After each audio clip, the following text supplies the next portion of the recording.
ایک بات یاد رکھیں، ماں کا دودھ بچے کی سب سے بڑی طاقت ہے۔ کیا ماں کے کھانے پینے سے بچے کو کوئی مسئلہ ہوتا ہے؟ کون سی ایسی غذائیں بچے کی صحت کو متاثر کرتی ہیں اور کون سی غذائیں بالکل محفوظ ہیں؟ آج کی اس ویڈیو میں ہم اس بہت اہم ٹاپک کے اوپر بات کریں گے۔ اگر آپ ایک ماں ہیں یا پھر کسی بچے کی کیئر کرتی ہیں تو یہ ویڈیو آپ کے لیے بہت فائدہ مند ہوگی۔ سب سے پہلے یہ بات سمجھ لیں کہ ماں کے دودھ کی بنیادی غذائیت ہمیشہ ایک جیسی رہتی ہے۔ ماں کچھ بھی کھائے، دودھ پانی نہیں بنتا، دودھ پتلا گاڑھا نہیں ہوتا اور دودھ کی طاقت کم نہیں ہوتی، مگر ماں کے کھانے میں کچھ ایسے کمپاؤنڈ دودھ میں منتقل ہوتے ہیں جو کہ بچے کے پیٹ کو متاثر کر سکتے ہیں۔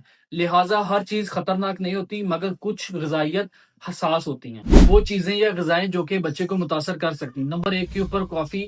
اگر ماں دن میں 3 یا 4 کپ چائے یا کافی استعمال کرتی ہے تو بچے کو نیند میں کمی آ سکتی ہے، بے چینی ہو سکتی ہے اور اس کے علاوہ رونا زیادہ کر سکتا ہے۔ نمبر 2 کے اوپر ایسی غذائیں جو کہ بچے کے پیٹ میں گیس پیدا کرتی ہیں، جس کے اندر بند گوبھی، گوبھی، لوبیا، چنے وغیرہ شامل ہیں۔ نمبر 3 کے اوپر تیز مرچ مسالے والی غذائیں ہیں جو کہ بچے کے پیٹ کے اندر گیس وغیرہ، کولک وغیرہ پیدا کر سکتی ہیں۔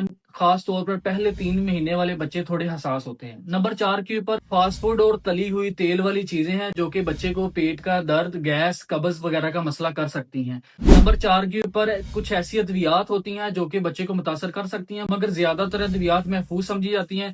پھر بھی اس کے علاوہ نیند آور ادویات، ڈپریشن کے لیے استعمال ہونے والی ادویات، اس کے علاوہ کچھ پین کلرز، اینٹی بایوٹکس دودھ میں منتقل ہو کر بچے کو متاثر کر سکتی ہیں۔ اس لیے ہمیشہ ادویات ڈاکٹر کے مشورے سے ہی استعمال کرنی چاہیے۔ وہ کھانے یا چیزیں جو کہ بچے کے لیے بالکل محفوظ ہیں، یہ بات ذہن میں رکھیں کہ زیادہ تر کھانے بچے کے لیے بالکل محفوظ ہیں۔ گھر میں عام پکنے والی چیزیں کھانے جس میں دودھ، دہی، انڈا، گوشت، سبزیاں، فروٹس وغیرہ شامل ہیں، یہ بالکل بچے کے لیے محفوظ ہیں۔ یہ ساری چیزیں ماں کو طاقت دیتی ہیں اور ماں کی طاقت بچے کی طاقت ہے۔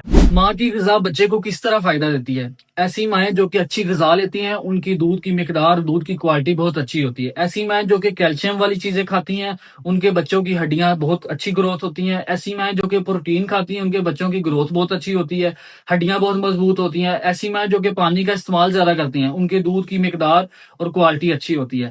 ماں کی صحت مند غذا بچے کی ساری زندگی کو بہتر کرتی ہیں۔ اگر آپ کا بچہ مسلسل رو رہا ہے، بار بار اس کے پیٹ میں گیس ہو رہی ہے یا پھر دودھ پینے سے انکار کر رہا ہے، سو آپ نے اپنے ڈاکٹر سے مشورہ ضرور کرنا ہے۔ ہو سکتا ہے کہ کوئی چیز آپ کے بچے کے لیے حساس ہو۔ ایک بات ہمیشہ یاد رکھنی ہے کہ ماں کے کھانے پینے سے بچے کو عام طور پر کوئی مسئلہ نہیں ہوتا، سوائے چند چیزوں کے، اور وہ بھی کچھ بچوں کے اوپر مسئلہ ہوتا ہے۔ ایک بات یاد رکھیں، ماں کا دودھ بچے کی سب سے بڑی طاقت ہے۔ آئی ہوپ یہ ویڈیو آپ کے لیے بینیفیشیل ہوگی۔ انشاءاللہ نیکسٹ ویڈیو میں حاضر ہوں گے۔ اللہ حافظ۔